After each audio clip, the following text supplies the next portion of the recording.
Hello, student. Welcome back to today's lesson. How was your last week lesson? I hope it was interesting. Today promises to be more interesting and exciting.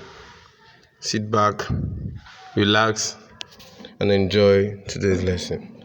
Today we'll be looking at consonant sounds, narrative essay, and words associated with HIV and AIDS. So, kids, I want you all to concentrate and enjoy. Now, the objective for this lesson is that at the end of this lesson, you will be able to state some terms associated with HIV/AIDS, identify the structures of good narrative essay, and identify consonant sound. So, lesson 1, we have words associated with HIV and AIDS. The first thing you must understand is that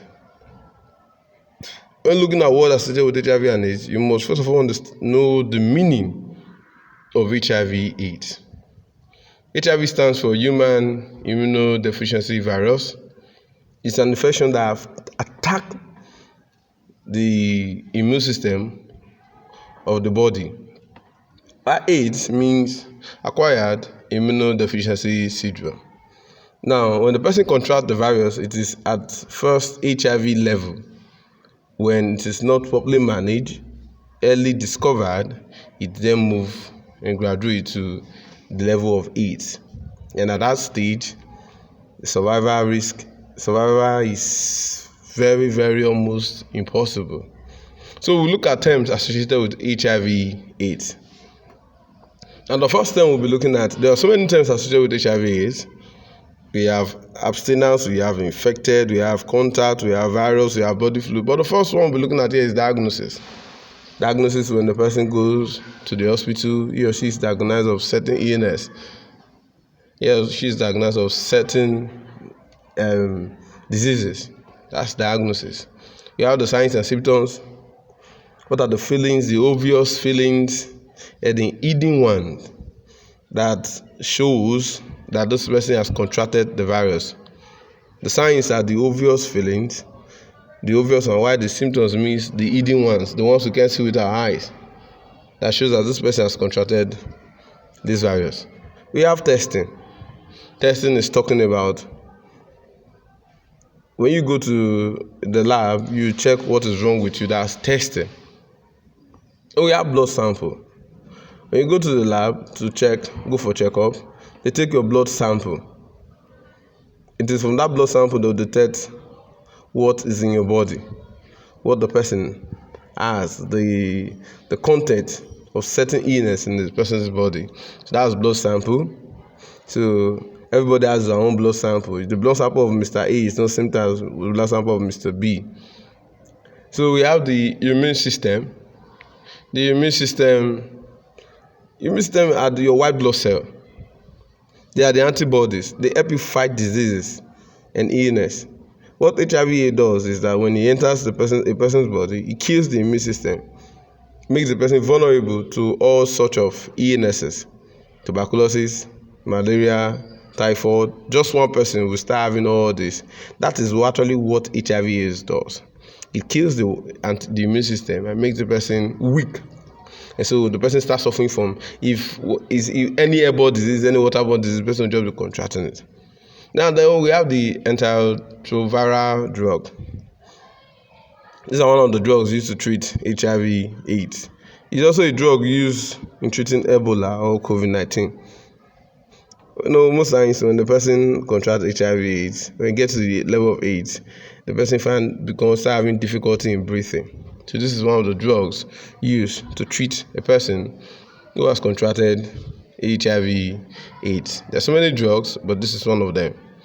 So when a person contracts HIV/AIDS, when the person discovers that he or she is not feeling well, the best advice is for the person to go to the hospital for a checkup to discover what is wrong with him or her. So it is always necessary that you go for a regular checkup to discover what's wrong with you, in case you're feeling somehow strange. And when you go for checkup, it's called consultation. You're consulting with medical practitioners. They give you a write-up, drugs you can buy, things you can do to make you feel better. So that's consultation. Then we have the PLWHA, people living with HIV/AIDS. You don't ostracize them. You don't treat them as if they are carrying leprosy. You can eat with them. You can stay with them. You can play with them. But you ensure you have no bloodly contact, sexual immorality, anything that will involve the blood connecting to your blood, so that the person doesn't contract HIV/AIDS. You don't share syringe with them. You don't share needle with them. But that doesn't mean you can't play with them. Now we have the medical laboratory scientists. These are the people that do the checkup. They take your blood sample and they check what is wrong with the person through the use of microscope. What the naked eyes can see, the microscope will discover it and see it. So these are the medical laboratory scientists, and that is their job. Their job is to check the things that we do not know, the things we cannot see. So that's why it's always essential you go to regular checkups to ensure that your system is checked to know what you don't know. Now, after that, you look at the word checkup. Checkup, just like I've been saying, checkup. There's so many things you can check in your body, not just HIV/AIDS related issues. You can check your BP, your sugar level, so many things. There's a level your sugar should not exceed. There's a level your BP should not exceed. So when you go for checkup, all those things are discovered. Hope you enjoyed the first lesson. Now the second lesson, we're looking at narrative essay. Some weeks ago, we've spoken about narrative essay, and we're bringing it back because I want you all to be perfect. I want you all to know how to write narrative essay properly. Narrative essay narrative essay tells a story about something that has happened, an event that has taken place. As a narrative essay actually does. Nothing is just talking about you narrating something that has happened. Now, we have part of narrative essay. We have the introduction. The introductory part of a narrative essay is telling us about what's the insight, giving us insight about the story, state the purpose of the writing, telling us what the beginning of the story. We have the body of the essay. It's telling us is the main part of the essay. It's written down in paragraphs. Students, always ensure you write in paragraphs. Ensure that point 1 is in paragraph 1, point 2 is in paragraph 2, by giving your story. Also, we have the conclusion, the concluding part of the essay. It's giving us a final comment about the story, the key details, areas, what happened at the end. That is the conclusive part. That is the conclusion. Then I can give you tips, other tips in writing an essay. First of all, write in paragraphs. Write in paragraphs. I keep on emphasizing this because when you are writing, you must ensure that your paragraphs are uniform. Make it straight. Let the paragraph not be scattered. Let them be straight. Then give vivid and relevant detail. Don't give a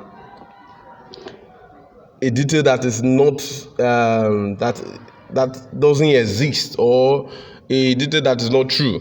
Let your information be vivid, and let it be relevant to the story. Let it be connected to the story you are given, to the essay you are writing. Let your detail be connected to the essay you are writing. So it must be very relevant, it must be very reasonable, and it must be very vivid. So you must also write in chronological order. Writing chronological order means starting the storyline from the earliest to the latest. Every story has an order to which they happened, from the earliest to the latest. So it goes like that. Also, you must remember that your narrative essay must have a certain plot, characters. Ensure that your narrative essay has characters. It is best to write in first person narration. So that is all about narrative essay. Then we have a consonant sound. I told you earlier, and I'm repeating that consonant sound sometimes Some sounds are represented with symbols. The P is representing pen, but sometimes some sound can be represented with symbols. Now, I want you to know that consonant sounds are sounds that are made with obstruction in the vocal trait. You have different sounds, z, z, z. That's your tongue in between your teeth. Just like I've explained to you in the class. Again, I'm saying here, check your note, make reference to your note for more information. Thanks for watching.